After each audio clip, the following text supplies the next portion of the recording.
Благословете, отче Димитрий. Благословен Бог наш, всегда ни присно и во веки веков. Амин. Амин. Бих желал да поговорим днеска за прошката и за покаянието. Какво означава покаяние? Да, важен въпрос. Всъщност толкова е важен, че Господ наш Исус Христос започва цялата си проповед с призив за покаяние. Много хора не разбират какво означава покаяние, си мислят, че това е съжаление. И разбира се, то трябва да има съжаление за наши грехове, за наши големи грешки. Трябва да има и съжаление, но всъщност това, което е на гръцки тази дума, тя всъщност означава нещо по-голямо и много по-важно, означава промяна. Не само човек да осъзнае какво е направил в миналото, като грешка, като грях, но да се опитва да се промени. А какво означава да се промени? Да не върши тези грехове, да не върши тези грешки. Тоест, това, което свети Йоан Кръстител също казва на тези, които идват, ако са крали, повече да не крадат. Ако са скъперници, да се научат да се разделят богатството с други. Ако са агресивни, примерно там за войници и други професии, да не бъдат вече такива. Ето това е покаяние. Тоест не просто съжалявам, че така правих до сега, но ще се опитвам вече да не го правя. Много хора, за съжаление, идват на изповед, като нямат покаяние. И това е един абсурд. Тоест, те идват на изповед като таинство, изповед, което е установено, разбира се, от църквата, но вътрешно нямат покаяние, просто защото те са си записали там някои неща, листчета, какво са правили като грехове, но реално не искат да се борят с тях. Реално написали са, за да получат прошка от свещеника и от Бога, разбира се, на първо място, но те вътре в себе си нямат това огнено желание за промяна, т.е. покаянието липсва. Има даже един много интересен случай, той ми беше разказан от дядо Амвросий от Зографския манастир, за един свещеник, който той лично е познавал и при него идвали две жени. И по пътя едната се каяла. Действително имала пълно покаяние за греховете си и си ги спомняла и казала как може така и че няма да прави повече така, въобще действително имала покаяние. А другата си мислила за там, като свърши изповедта, какво ще прави в къщата, там, че трябвало да чисти, да пере, не знам какво да прави, все такива светски мисли. И въобще за изповед всъщност и за покаяние тя не се е мислила. Когато ги видял тия две жени, дошли при него за изповед, той на едната веднага е казал: ела да ти прочита разрешителна молитва. И тя му казва: мълчи, аз нищо не съм ти казала. Казва: ти нищо не си казал, но ти пред Бога се каеше и аз видях как ангела изтриваше всичките ти грехове. И аз не мога нищо това, което Бог е направил, и аз също повтарям. А казва ти, втората вече дет си мислила за пране там и за всякакви светски неща, казва ти като си свършиш нещата, пак ела, ама вече да имаш истинско чувство за покаяние. Мисълта ми е, че едната въобще не е приел, защото е разбирал какво става в сърцето и че това сърце няма вътре нито покаяние, нито желание да се покайва, а другата директно е прочел разрешителна молитва, просто защото е виждал, че тя е свършила главното условие за покаянието, за изповедта, то е именно желание за промяна. Разбира се, има също неправилни практики при изповед. Аз съм слушал даже за свещеници, които не искат да слушат греховете на хората, и то не защото са прозорливи като този човек, а просто защото деца вика не искат да се натоварват. Но реално свещеника трябва да изслуша греховете на тези, които идват при него, за да може да им даде най-малкото съвет. Да, разбира се, че Божията благодат прощава тези грехове, но свещеника, когато чуе, има разлика от грях до грях. Има смъртни грехове, които там трябва лечение. Както като отиваме при лекар, ако примерно ти го няма част от бъбрика, там не е все едно да се отраска малко от някой пирон по кожата. Има разлика от болест до болест, така и от грях до грях също има разлика. И когато свещеника вече разбере какъв е проблема на този човек, той може да му даде съответния съвет. А когато е така казва: ти тук си ги казвай на ум греховете, пак аз после ще прочита различна молитва, защото има такива случаи, то това също е неправилно. Това е неправилно. Трябва да има искреност и при двамата. Искреност от страна на човека, който се изповядва, да не си крие греховете, а действително да ги изповядва с желание повече да не ги върши.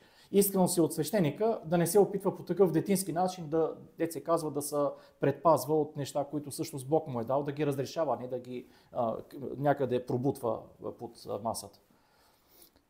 Има ли за грехове, които не е нужно да се каем за тях, или е по-добре за всеки един грях да се разкая? Трябва по принцип за всеки грях да се каем, но има разлика между това дали, вижте, когато Света Мария Египетска, да речеме, тя се е каяла, тя е чувствала най-големите си грехове, които и пречили дори да се поклони на Светия кръст. Нали си спомняте, че когато тя отива в Иерусалим, се опитва да се поклони на Голгота и съответно и на Светия кръст, на кръстното дърво, всъщност една сила не й позволява да влезе и това не е било от това, че предишния ден е яла повече пасти от необходимото, а това е защото тя е вършила смъртни грехове. И това е страст, която в нея се е загнездила. Тя вече просто толкова е била свързана с тези блудни грехове, че всъщност това е било основното и нещо, за което тя да се кае. Мисълта ми е, че когато тя в този момент се е каяла, тя се е каяла за това, което действително и пречи да стигне до Бога, да стигне до поклонение на Светия кръст и това, което е най-голямата и пречка в целия живот. Така че човек винаги трябва да има представа кой му е най-големия проблем. И когато той, да речеме, отива на изповед и всичко друго казва, обаче най-големия си проблем го скрива и най-голямата страст и грях, всъщност това е пак лукавство. И той Бог го вижда това лукавство. Иначе за това, че трябва да се каяме за всеки грях, това виждаме пък от утрените и вечерните молитви. Вижте колко неща са описвани, примерно във вечерните молитви. Третата молитва към Светия Дух, вижте колко неща се изброяват. Ако съм погледнал някой с пожелание, ако съм бил разсеян по време на молитва, ако това, колко много изброявания има, които общо взето това са грехове, които за съжаление ежедневно ги вършим. За всички от тях се каем.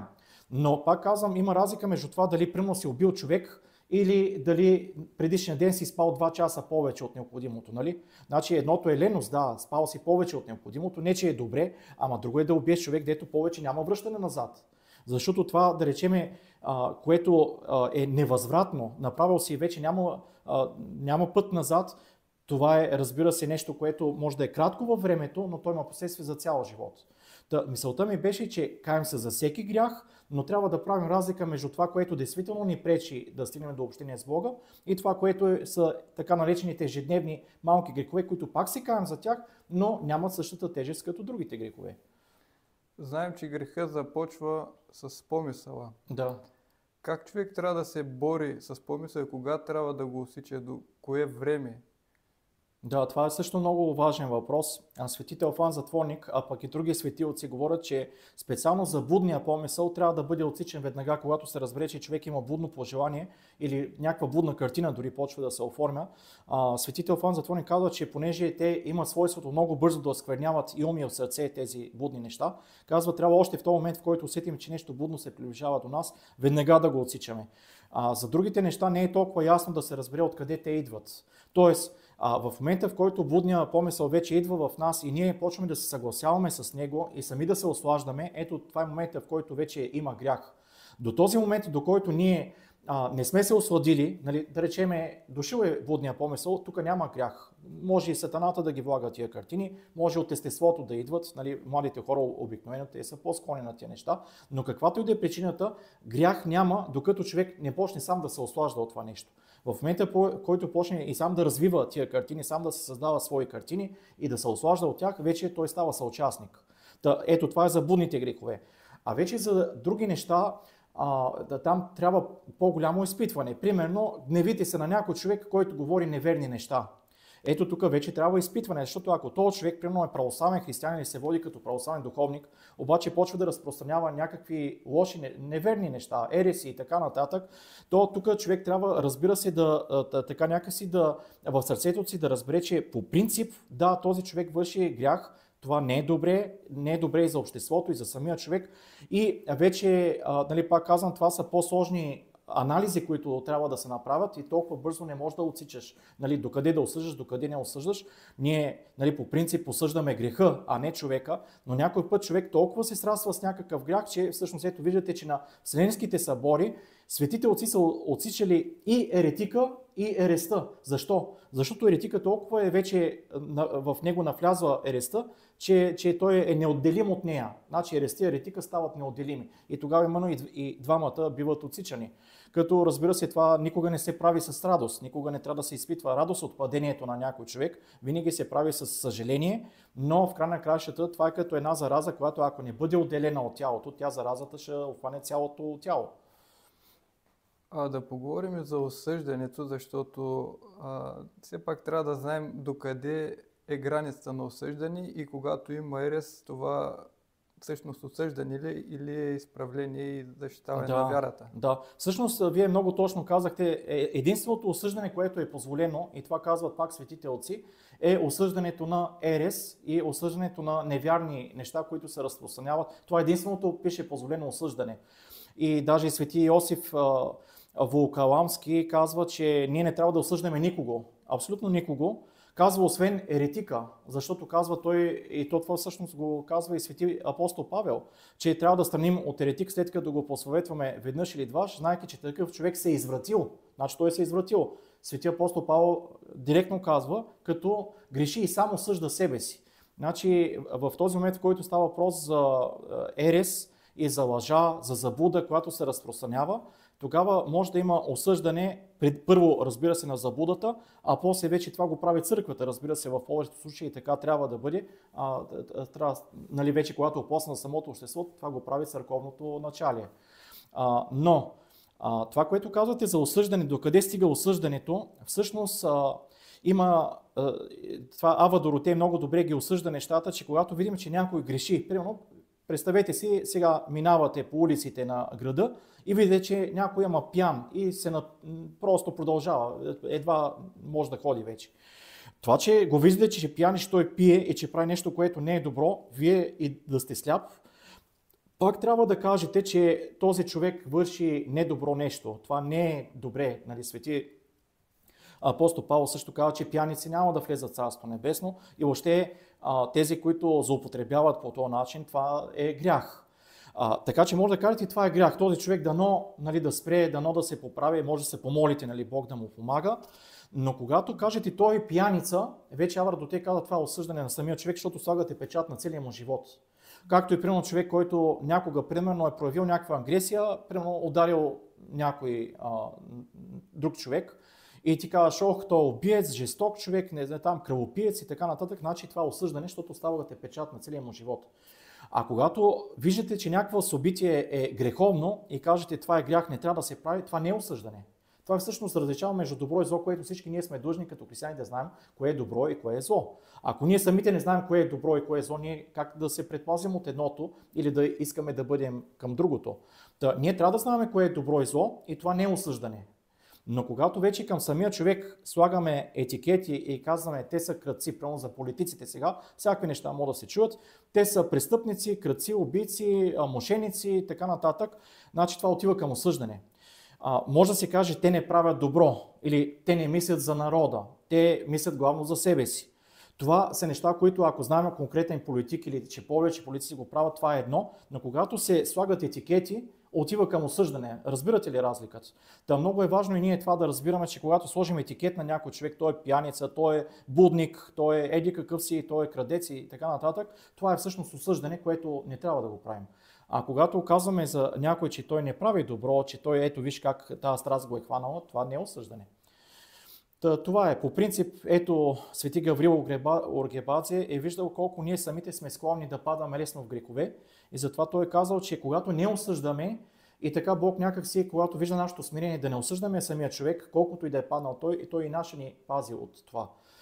Той казва, дори да видиш, че някой е блудник и пияница и се валя в локвите на греха, казва, не го осъждай.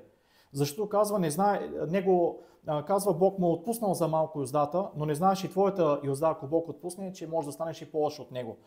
Мисълта ми е, че трябва да имаме тази чувствителност, да не осъждаме съгрешаващия, но да осъждаме греха, разбира се. Тоест, разбирам, не трябва да осъждаме греха, но не и човека. За човека трябва да се молим. Точно така. Трябва да осъждаме греха, но не и човека. Точно така. Да, а да се върнем към покаянието, да ни кажете някои примери от светите отци на покаяние от техния живот, които са преобразили живота си от греховност, покаяли се и са стигнали до святост.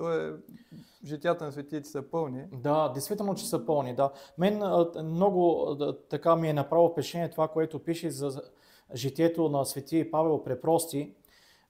Първо, че той самия как е тръгнал към монашеския живот, видял е, че жена му съгрешава. Той вече е бил възрастен, между другото, той е бил на 64 години, когато е видял, че жена му съгрешава с друг човек И той тогава просто всичко в него се обръща. И той казва, вижда просто колко е променлив този свят. Тези, които са били другари, най-близки са били, но вижда, че всъщност ти не можеш да имаш доверие дори на този, който си считал за най-близък. Плътта от плътта ти. Това са едно цяло. Нали, мъжът и жената, нали, като законно семейство, това трябва да бъде. И явно, че в него в този момент става един такъв поврат. И той отива тогава при свети Антоний Велики. Но това, което аз исках по-скоро да кажа е, че той вижда, вече след като става прозорлив, много бързо Бог му дава дарове, защото вижда неговото огромно желание да се приближи към Бога.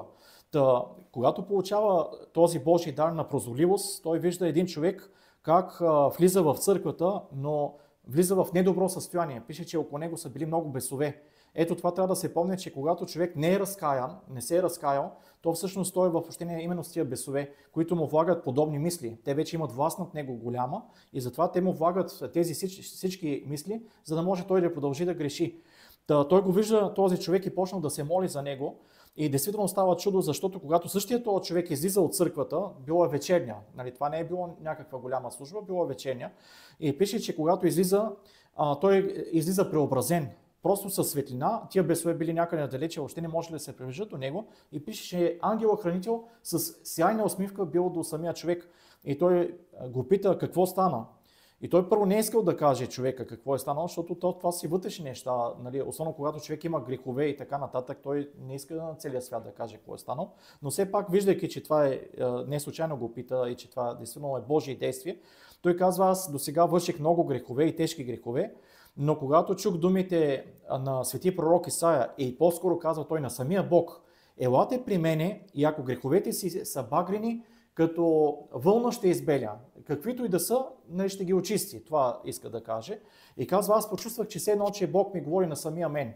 И тогава се разкаях от все сърце. Вижте, това става въпрос даже за вътрешно покание. Не отишъл при свещеник, това става въпрос за вътрешно покание, огромно покание, както при света Мария Египетска. Тя вижте, че тя в този момент не е търсила свещеник да му се кае, нали, да се изповяда пред свещеника. Това е вътрешно покание, което обаче пред Бога също има огромна стойност.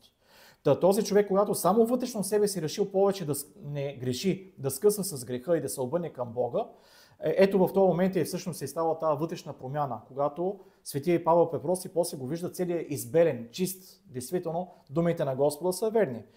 И ние, когато някой път сме секали със сълзи, защото това се счита дори за второ кръщение, светите отци, свети Григорий Богослов и други отци пишат за това, че това е всъщност като второ кръщение, ние също можем да бъдем така избелени от Светия Дух. Всъщност свети Симеон Нови Богослов точно това казва, че когато ние от сърце и със сълзи се каем, казва сам Светия Дух идва и изчиства човека изцяло. Нека да не се чудим, че света Мария Египетска скоро след това се е причастила, защото пише, че тя след като се е покаяла, още на следващия ден, даже на същия ден всъщност пише, че още на същия ден тя отива и се причастява. Защо? Защото тя е очистена от Бога. Сам Бог е очистил в този момент. Тоест да разбираме и най-малкият грях човек да има, по-добре да се разкае, трябва да се разкае, да се изповяда, защото и свети Серафим Саровски има с едно негово чедо монахиня, която вижда как се мъчи на метарствата. Да не стигаме до там. Да. Вижте, изповедта е нещо, което е установено от Бога, защото когато апостолите получават власт, те каква точно власт получават от Бога?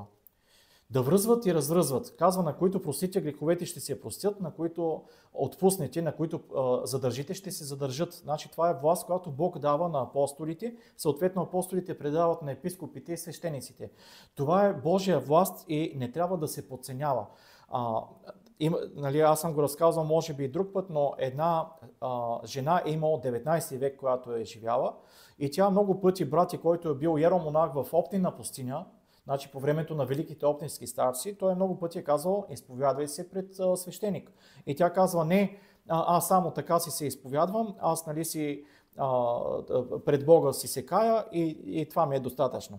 Той казва, не случайно има таинството изповед, не случайно Бог го е установил. Ти защо се криеш от това таинство? Ти добре правиш, не, че се каеш, то това е хубаво, нали? Но след като го има това таинство, защо не прибягваш и към него? Тази жена дълго време не е искала да отиде при свещеник, но когато вече е наближал деня на смъртта й и той Бог все пак се е смирил от нещо, тя явно, че искрено все пак се е каяла, и показва един знаменателен сън, как тя се изповядва пред свещеник и в момента, в който си казва греховете, по-големите грехове, от сърцето й тя виждала как излизат по-големи змии.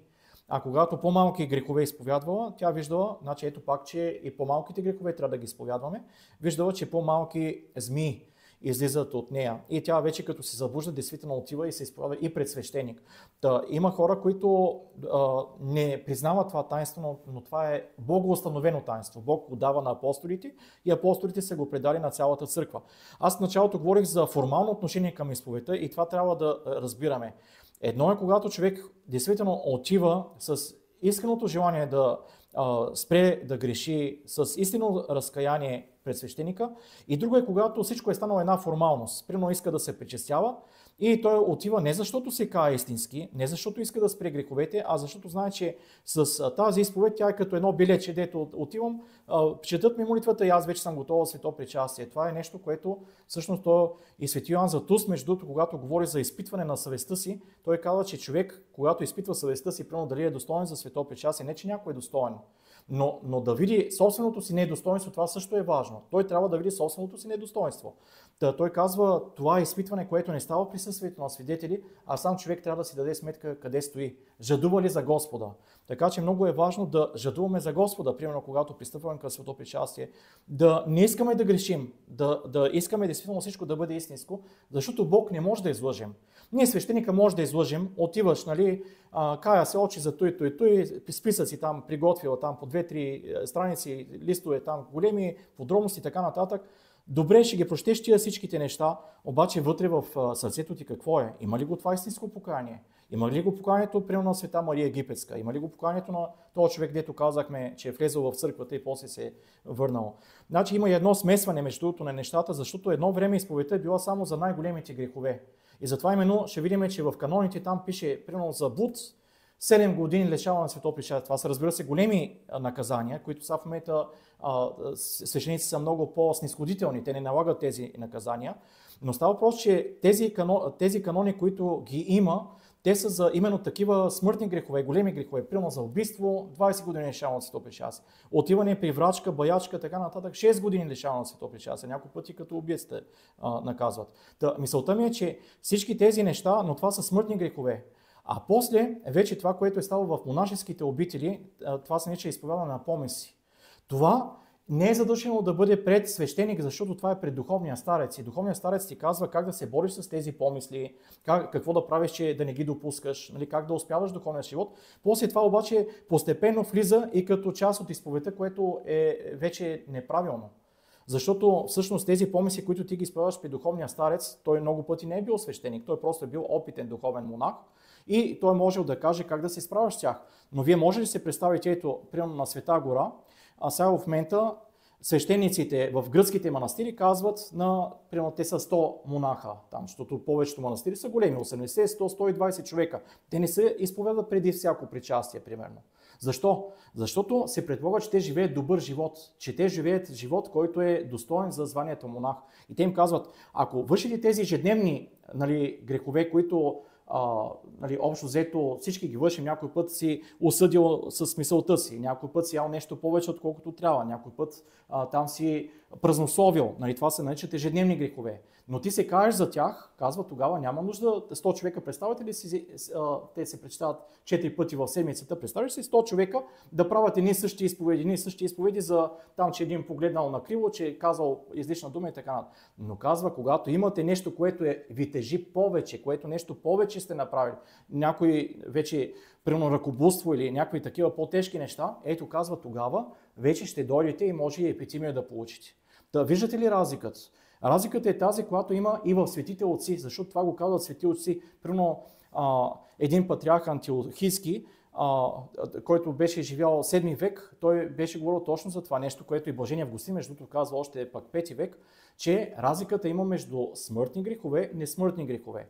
И че, примерно за причастие, той, нали, Блажен Августин говори за това, че смъртните грехове те спират изцяло от това да пристъпваш към свето причастие. Там казва, трябва да се изповядваш пред свещеник И съответно и епитима може да получиш, най-вероятно даже ще получиш. И тогава вече, след като това всичко се е получило, тогава вече след определено време може да отидеш към свето причастие. Но за тези неща, за тези грехове, които не са смъртни, то, разбира се, пак казвам, светите отци са позволявали с съответното покаяние да се пристъпва към свето причастие. Това е практиката, пак казвам, на Света гора в момента. Така че тук трябва духовният отец да разбира, когато примерно ти дойде някой непознат човек, ти не може и така да го допуснеш да се пречестява, без да знаеш той действително какъв живот живее. Дали искрено се кае за греховете си, има ли смъртни грехове, няма ли смъртни грехове. Тези всички неща някои свещеници, но между другото не постъпват добре.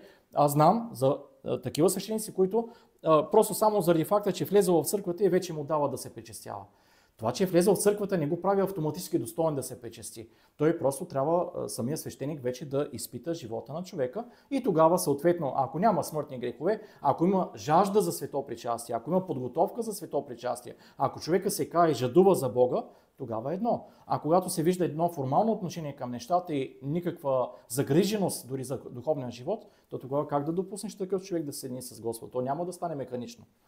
Това са важни неща за, примерно, кои грехове не допускат до свето причастие.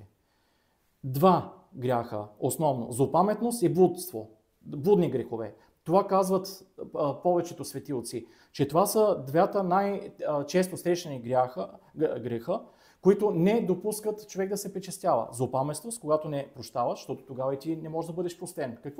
Колкото и правилно да живееш, ако ти не прощаваш, ти не можеш да получиш прошка от Бога. И съответно блудните грехове, които са най-често срещани, ето тези два гряха не допускат до свето причастие. А други вече грехове, с тях се каем. Пак се каем, разбира се, но те не са пречка за свето причастие. Това е свети Кирил Александрийски, между другото, го казва. Казва, ако човек се страхува от най-малките си грехове и затова не пристъпва към свето причастие, казва, ти като човек никога няма да престанеш да ги вършиш. Никога. Защото ние сме действително хора, не сме ангели. Но казва именно заради това, че когато човек се кае за тях, с смирено съзнание за собствената си немощ, то тогава може да пристъпи към свето причастие. Да поговорим за прошката. Може ли без да сме простили на ближния да се надяваме, че и Бог ще ни прости? Много важен въпрос. Аз преди малко споменах нещо за злопаметността, но тя е свързана точно и с прошката. Аз даже виждам колко хора имат трудност да прощават. Знаете ли кога имат тази трудност? Когато в тях има гордост. Ние сами, ако действително бихме разбрали колко сме слаби самите ние, колко сме склонни към грехове, то тогава бихме разбирали и това, че хората са допуснали към нас някакъв грях, нещо са ни обидили, не се държат добре с нас. И това са неща, които ние, когато виждаме колко самите ние сме склонни към тези неща, трябва да прощаваме и на другите. Но човекът, който има гордост, той общо взето лесно се раздразнява, когато някой не е справедлив към него или нещо го е обидил, и тогава съответно тази гордост му пречи, тя е като един печат върху него, която му пречи той да прости лесно. Гордите хора трудно искат от другите прошка, те не могат да се причупят лесно да искат прошка и трудно прощават. Общо взето това е, не случайно Господ специално казва за това, че Бог се противи на гордите, а на смирените дава благодат. И въобще, че смирението е може би най-важната добродетел от всички добродетели. Даже има такава приказка, аз пак съм ви казвал, може би и друг път, че всички добродетели като са нули. Милосърдие, кротост, въздържание, целомъдрие, всичко това са нули. Но казва, ако няма смирение, единицата, казва, те си остават нули. А като сложиш единицата, вече те придобиват своята сила, своята стойност. Сложиш и смирение преди нулата, вече ще имаш 10. И другите добродетели, като ги наредиш, вече може безкрайно голямо число да се получи. Така че трябва да имаме смирение, а смирението ще ни помага да бъдем по-склонни да простим. Просто някой, когато ни каже, прости, отче, се греших, или прости, брате, се греших, веднага кажеш, прощавам ти и ти прости. Просто всичко става действително с любов, ще става. А ние нямаме тази любов, защото нямаме това смирение. Тоест и Бог няма да не прости, ако не простим. Ама той това го е казал, простете и простени ще бъдете. И той, Господ пак казва, който не прощава на ближните си съгрешенията, и Бог няма да прости неговите съгрешения. Бог излично това го е казал. Ами какво казваме в Отче наш? Какво казваме? Ние го казваме механично. Много пъти, между другото, хората го казват механично, че трябва да го кажат. Но ние казваме и прости нам дълговете ни, както и ние прощаваме на нашите длъжници. Тоест, когато някой ни е станал длъжник, какво означава? Че той не се отнася добре с нас. Хули, злослови, клевети, всякакви неща може да прави, той не става длъжник в този момент, защото не постъпва добре. Но пише, че ако ние пък в този момент му простим, той Бог ще не прости всички останали грехове. А като не простим, няма да бъдем простени. Някои примери да ни кажете от светите отци за прошката? Да, за прошката, всъщност един от най-фрапиращите примери е за свети Дионисий Егейски, който всъщност този, който е бил неговия брат, убиеца на неговия брат, идва при него. И той не е знал, разбира се, при кой отива. Пише, че той отишъл и се изповядал и казал, аз направих това, това и това. И всъщност свети Дионисий разбира, че той говори за неговия брат и дори се просълзи в този момент. Но като изповедник, като свещеник, като монах, той е просто в този момент, дето се казва, цялото му сърце се е обърнало, но той му е прочел разрешителна молитва и му е простил, защото е видял, че той се кае за това нещо. И не само му е простил. Когато пише, че тези, които го преследвали, защото те разбрали, че този човек е някъде наблизо, някъде там се крие, всъщност когато те тръгнали даже до килията отишли на свети Дионисий, той го покрил. Той е казал, натам тръгна, там, нали, не съм сигурен точно къде, но някъде е в тази посока. И всъщност той го прикрил по този начин. Прикрил убиеца на собствения си брат. И това действително е чудно нещо. Това е чудно нещо. Само Божията благодат може това да го направи. Други примери, разбира се, ги виждаме. Едни от най-големите примери в Новия Завет. Свети Стефан, представете ли си, докато те го обстрелват там с камъни, и това е много мъчителна смърт, защото камъка не те убива веднага. Това не е примерно веднага с меч да ти отежат главата и това е. Камъка той наранява, чупи кости, не се знае точно къде попада този камък. Това са много мъчителна смърт. Та, докато го убиват с камъни, той каза, прости им, Господи, защото не знаят какво, прости им, Господи. Мисълта ми беше, че това изисква голяма нравствена сила да можеш да кажеш, прости им, Господи. Както и Господ на кръста, разбира се, казва на тези, които го разпъват, прости им очи, защото не знаят какво правят. Та мисълта ми е, че там, където има тая благодат и нравствена сила, там може да се прости на най-твой големия мъчител. Но пак казваме, че това Божията благодат го прави. Т.е. ти трябва да молиш Бог да ти даде тази благодат. Ние не изведнъж ставаме святи, а се молим всеки ден, нали, Бог да ни дава благодат, да ни прощава. Учим се. Бог ни дава това време на нашия живот, за да се учим и да прощаваме. Едно от най-важните неща е да се научим да не осъждаме и да се научим да прощаваме. И една друга тема, на която се натъкнах, идвайки насам, минавайки през Велико Търново, видях деца преоблечени в дрехи на Хелоуин. Тази практика навлезе в България и в нашето християнско общество. Има ли място тя в нашия народ? Ами, това е ужасно събитие, защото хората възприемат на шега нещо, което всъщност идва от езически традиции и при това езически традиции на древните друиди, които имат кървав характер и абсолютно езически характер. Всъщност всичко се заражда именно в тези общества в Ирландия, Северна Франция, там където друидите са били силни, но се е считало, че всъщност 31 октомври срещу 1 ноември започва, така да се каже, периода на тъмнината, на смъртта, на разрухата. И това е момента, в който душите на починалите идват много гладни и ти трябва да им предложиш някакво угощение. Забележете сега как вече почва да се преплитат нещата с това, което правят сега хората. И ти трябва да им предложиш угощение, което обаче всъщност е вид жертвоприношение. И те, за да бъдат доволни и да не нараняват, общо взето да не правят пакости. И вижте как това всичкото нещо, което е било абсолютно реално и дори пак казвам, там са се извършвали и кървави дори жертвоприношения, сега в момента всичко това под формата на шега се живява по същия начин. Това, което казват децата trick or treat, означава всъщност дали ще предложиш някакво лакомство, но това всъщност е форма на жертвоприношение, което са правили древните друиди.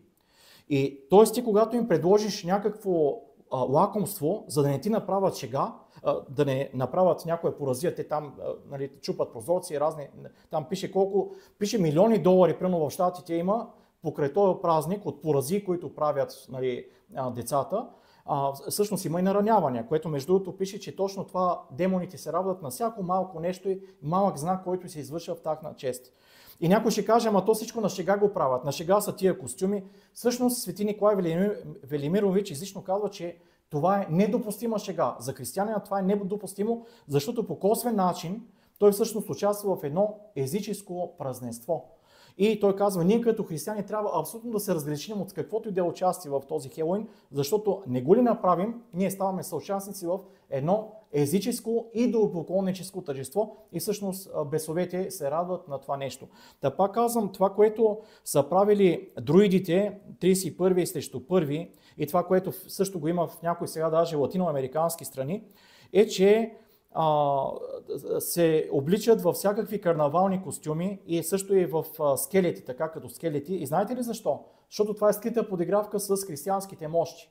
Когато келтската ранна църква се опитала да по някакъв начин да противодейства на този езически празник и в този момент да чества празника на всички светии, всъщност пак тези езичници са, ето тези костюми са като подигравка всъщност със светите мощи на светиите, които са празнувани в този ден. Тоест няма нищо случайно в този празник. Всичко, което е направено, той да се усмее християнството, това веселие, което е абсолютно противно на молитвения дух на християнството, то всъщност радва само, пак казвам, бесовете, то не радва християнските светии.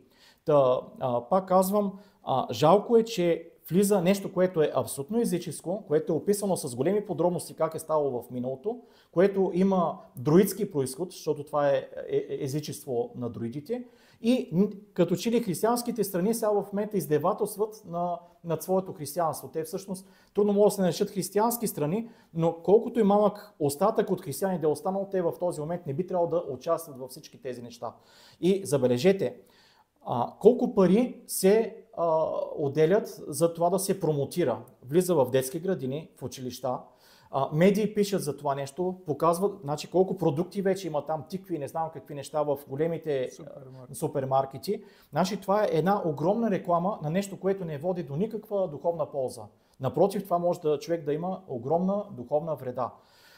Затова казвам, Бог да пази България от този нечестив езически празник да влиза в душите на нашите деца и на по-големите, които участват. Бог да пази България от този нечестив празник.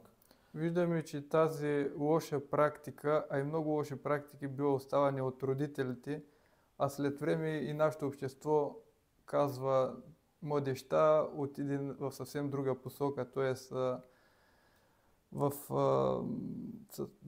занимават се с наркотици, с лоши морални ценности, придобиват. Т.е. това са основата, нещата, откъдето тръгват. Никой не ги учи на духовни, на християнски ценности, а нашето общество всякакви такива езически и ритуали, чрез филми, всичко това попива едно дете и то тръгва в един друг. Ама знаете ли защо? Път. Защото е по-лесно. Винаги добродетелта е била нещо, което изисква усилия. И грехопадналият човек, винаги той се стреми към това, което му е свойствено на неговата грехопаднала природа. Примерно, представете си, ако една майка реши да се занимава действително с възпитанието на децата си, а не казва, оставете ме само малко на мира, уморена съм от работа и там си гледайте детските предавания. И постепенно, разбира се, децата от тия детски предавания, от това, че майката не обръща, или бащата, разбира се, също не обръщат достатъчно внимание на децата, всъщност тези деца почват да придобиват всички тези ценности, които, както вие казахте, това са лъжи ценности. Но аз затова казвам, че майката, която е уморена, или бащата е уморени от ежедневието, те трябва да направят в този момент усилие, духовно усилие, за да могат да кажат, остави ги сега тия филми, повече дай сега да може да си поиграем, ти ще ми кажеш какво стана днеска в училище, имаш ли там някакви проблеми и въобще някакси да се чувства една жива връзка между родители и деца. Ами в този момент тази връзка е почти прекъсната. Кой да ги учи децата на нещо добро, като те самите родители са, деца казва, уморени от живота. Мисълта ми беше, че това е един пагубен кръг, който само ще се задълбочава според мен. Той няма да става нещо по-добро, няма да става. Но ето това е трагедията, за която вие казвахте, че всъщност се оказва, че нито в училище някъде децата могат да научат нещо истинско добро, те там учат знания, които касаят Вселената, речем научни познания. Нито в семейството вече се оказва достатъчно християни, които да ги учат, и всъщност единствената, която може да ги учи нещо, е църквата. Но в църквата ти насила не можеш да ги вкараш тия деца. Те трябва сами все пак да отидат, а кой да ги докара до църквата? Ето това е проблема, който го виждаме, че малцина християнски семейства са останали и всъщност там са децата, които, се казва, може да се надяваме, че в един момент те ще имат такива ценности, истински християнски ценности, които да стоят на цялата тази развала около нас. Да, но и нашето общество коментира, че наистина младежта е в лоша посока, но никой не иска да пусне християнството, т.е. да остави християнството с неговите добродетели. Там няма нито едно пагубно действие или неморално учение в църквата. То е точно да настави човека да върви по Божия път, по добродетелния път. Никой не остава църквата. Не остава църквата, ама вижте, първите 3 века също никой не е остава от църквата, обаче хората са имали вътрешно желание за това да следват църквата и ние всъщност завъртаме колелото на историята. Това, което го казахте е така, ама вие не очаквайте, че ще стане по-добре. Аз не виждам, че да става по-добро, аз напротив очаквам по-зле да става, защото Европейския съюз се вижда, че той примерно излишно насажда антихристиянски, така наречени в кавички, ценности. Вие как очаквате, че нещата ще стават по-добре? Откъде те да стават по-добре? Виждаме, пак казвам, това, което в света като цяло, което става, откъде ще дойде тази сила, която да преобърне нещата. Свети Игнатий Брънчньов излишно е казал, че това няма да стане, а Свети Серафим Соболев също е казал, че настъпва време, в което, дето се казва, се спасяваме поединично. Тоест, човек, който има желание да се спасява, той не може да очаква обществото нещо да направи за него. Няма как да стане това нещо. Ние просто, пак казвам, цикъла на историята се завърта, колелото на историята се завърта до първоначална посока, в която църквата е била гонена. Тя дори е била обявена за незаконна организация, което може би скоро също се види, че каноничната, ето в Украйна, примерно тя се обяви за незаконна организация. И това е нещо, което бих казал, че може би ще става на все повече места. Ето има други страни, които примерно казват, че ти не можеш да проповядваш активно срещу тия гей бракове. И когато го направиш, а тя църквата е длъжна да го прави, ти в един момент се оказваш извън закона. Тоест, виждаш, че ние като църква, като законно общество, може в един момент отново да бъдем поставени извън закона. Така че аз не виждам защо трябва нещо това да ни очудва. Просто както е започнала църквата като гонена църква, тя така накрая ще завърши гонена църква. Най-малкото от Антихриста ще бъде гонена. Така че аз виждам по-скоро необходимост ние самите да се подготвяме духовно и морално в тази посока, отколкото да имаме някакви илюзии. Аз илюзии нямам, че трябва да чакам някой друг да ми протяга ръка. Този, който ще ми протегне ръка, е Бог. Няма да е човешка организация. Църквата ще ми протегне ръка винаги, но това, пак казвам, това е богочовешка организация, това не е светска организация. Така че от светски организации аз не виждам защо трябва да очакваме нещо добро. Бог да ни помага. Бог да ни помага действително. И да очакваме всичко добро само от Бога, както се пише, всеки съвършен дар идва свише от Отца на светлините. Той да ни помага всегда, ни е приснал и във веки веков. Амин. Амин.